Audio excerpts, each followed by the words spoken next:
ગુજરાત ઔદ્યોગિક સુરક્ષા દળ મજદૂર સંઘ સુરતમાં મહાનગરપાલિકા મજદૂર સંઘ અને આંગણવાડી વર્કરોને કલેક્ટર કચેરીએ વિરોધ નોંધાવ્યો છે.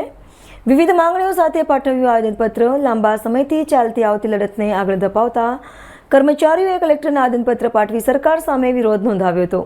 સુરતમાં વિવિધ માંગણીઓને લઈને આજે ગુજરાત ઔદ્યોગિક સુરક્ષા દળ મજદૂર સંઘ, મહાનગરપાલિકા મજદૂર સંઘ અને આંગણવાડી વર્કરો મોટી સંખ્યામાં કલેક્ટર કચેરી ખાતે એકત્રિત થયા હતા.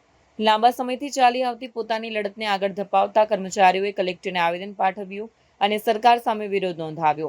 પગાર વધારો, કાયમીકરણ, સમાન કામ સમાન વેતન સહિતની મુખ્ય માંગણીઓ સાથે કર્મચારીઓએ સૂત્રોચ્ચાર કર્યા. કર્મચારીઓએ ચેતવણી આપી છે કે જો સરકાર જલ્દી તેમની માંગણીઓનો નિકાલ નહીં લાવે તો આગામી સમયમાં વધુ ઉગ્ર આંદોલન કરવામાં આવશે. આ મામલે વહીવટી તંત્ર તરફથી શું પગલાં લેવાય છે તેના પર સૌની નજર છે.